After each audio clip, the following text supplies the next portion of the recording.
मांसाहार पुण्य है या पाप? आज इस संदर्भ में हम आपको एक कथा सुनाने जा रहे हैं।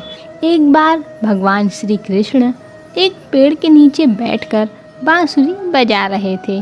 उसी समय एक हिरण उनकी तरफ दौड़ता हुआ आया और उनके पीछे जाकर छिप गया। वह हिरण बहुत ही घबराया था।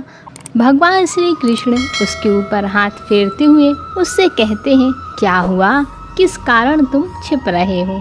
उसका पीछा करते हुए एक शिकारी भी वहां आ पहुंचा और बोला, यह मेरा शिकार है, इसे मुझे दे दो और इस पर मेरा अधिकार है।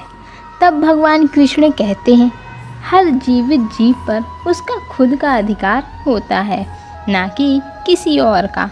तब वह शिकारी क्रोध में आकर कहता है, यह मेरा शिकार है और इसे मैं पकाकर खाऊंगा। तब भगवान कृष्ण कहते हैं, किसी भी जीव को मारकर खाना भी पाप की श्रेणी में ही आता है। क्या तुम पाप के भागी बनना चाहते हो?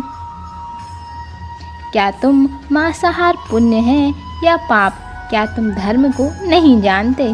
तब वह शिकारी कहता है, मैं तुम्हारे जितना शिक्षित तो नहीं कि यह जानूं कि मांसाहार पुण्य है या पाप, पर मैं यह जानता हूँ कि जीव को मारकर खाना, इसमें कोई हर्ज नहीं है। मांसाहार तो एक जीव दूसरे जीव को बंधन से मुक्त कर रहा है, तो फिर मांसाहार पाप कैसे हुआ? वैसे भी मैं इसको मारकर इस योनि से मुक्ति दिलाकर पुण्य ही कमा रहा हूँ, फिर इस पर पाबंदी क्यों है? और जहाँ तक मैंने सुना है, जीव हत्या तो शास्त्रों में भी बताया गया है और राजा लोग भी शिकार किया करते थे। ऐसे तमाम तर्क देते हुए श्री कृष्ण से पूछता है, फिर क्यों ये मांसाहार गलत है और पाप की श्रेणी में आता है? आप ही बताइए, मांसाहार पुण्य है या पाप?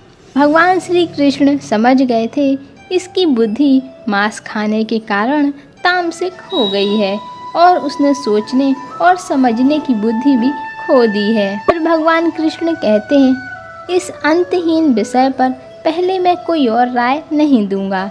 मेरी इस छोटी सी कथा सुनने के बाद तुम ही उत्तर देना कि मांसाहार पुण्य है या पाप, और तुम्हें मांस खाना चाहिए या नहीं। वह शिकारी सोचने लगा कि इससे मेरा तो कोई घाटा नहीं होगा, इस कथा को मैं सुन ही लेता हूँ, मेरा मनोरंजन भी हो जाएगा और बाद में मुझे तो मांस खाना ही है।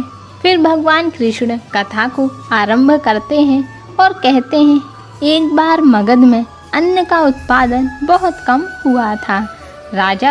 मगध के राजा को चिंता होने लगी, यदि इस समस्या का शीघ्र ही निदान नहीं किया गया तो संरक्षित अनाज कोष भी खत्म हो जाएगा। तब राजा ने अपनी राज्य सभा में पूछा, देश की खाद्य समस्या को सुलझाने के लिए सबसे सस्ती वस्तु क्या है?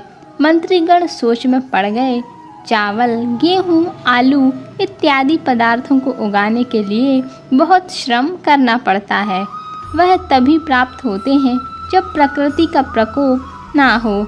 ऐसे में तो कुछ सस्ता हो ही नहीं सकता। तभी शिकारी का शौक रखने वाले एक मंत्री ने सोचा कि यही उत्तम अवसर है, क्यों ना अंधाधुंध शिकार के लिए राजा की अनुमति ले ली जाए। उसने सभा में कहा, सबसे सस्ता खाद्य पदार्थ है मांस, इसके लिए धन खर्च नहीं करना पड़ता और पौष्टिक खाना भी मिल जाता है। सभी सामंतों ने इस बात का समर्थन कर दिया, लेकिन मगध के प्रधानमंत्री अभी भी चुप बैठे थे। राजा ने पूछा, प्रधानमंत्री आप चुप क्यों हैं? आपने कोई अनुमोदन नहीं किया, इस पर आपकी क्या राय है? प्रधानमंत्री कहते हैं, मैं यह नहीं मानता कि यह कथन सही है कि मांस सबसे सस्ता पदार्थ है। फिर भी इस विषय पर मैं अपने विचार आपके सामने कल रखूँगा। प्रधानमंत्री उसी रात मांसाहार का प्रस्ताव रखने वाले सामंत के घर पहुंच गए। सामंत ने इतनी देर रात प्रधानमंत्री को अपने घर पर आया देखा तो वह घबरा गया। प्रधानमंत्री ने कहा, संध्या के समय महाराज बीमार हो गए हैं और राजवैद्य ने कहा है कि किसी शक्तिशाली देह का 2 तोला मांस मिल जाए तो राजा के प्राण बचाए जा सकते हैं। आप महाराज के सबसे विश्वास पात्र हैं, इसलिए आपसे योग्य कौन होगा। इसके लिए आप जो भी मूल्य लेना चाहें ले सकते हैं। आप कहें तो इस काम के लिए मैं आपको 1 लाख स्वर्ण मुद्राएं भी दे सकता हूँ, या फिर एक बड़ी जागीर भी आप मांग सकते हैं। बस आप अपनी इच्छा कहें, मैं कटार से आपके हृदय को चीरकर बस 2 तोला मांस निकाल लूँगा। यह सुनकर सामंत के चेहरे का रंग फीका पड़ गया। वह सोचने लगा, जब जीवन ही नहीं रहेगा तो लाख स्वर्ण मुद्राओं से मैं क्या करूँगा, और फिर बड़ी जागीर भी किसी काम नहीं आएगी। वह जल्द ही अंदर भागा और अपनी तिजोरी से 1 लाख स्वर्ण मुद्राएं लेकर आ गया। उसने मुद्राएं प्रधानमंत्री को देकर उनके पैर पकड़ लिए और गिड़गिड़ाते हुए बोला, मैं आपकी 1 लाख मुद्राओं में अपनी 1 लाख मुद्राएं और मिलाता हूँ। इस पैसे से आप किसी और सामंत के हृदय का मांस खरीद लें, किंतु मुझे छोड़ दें। प्रधानमंत्री जी उसे पूर्णतः समझ चुके थे। वह उसे थोड़ी और मानसिक पीड़ा देना चाहते थे। प्रधानमंत्री ने कहा, सामंत आप शरीर से बलिष्ठ हैं, आपकी कद काठी महाराज से मिलती जुलती है, इसलिए राजवैद्य ने खास तौर पर आप ही का नाम लिया है। आपके दान से हमारे राजा के जीवन को बचाया जा सकता है।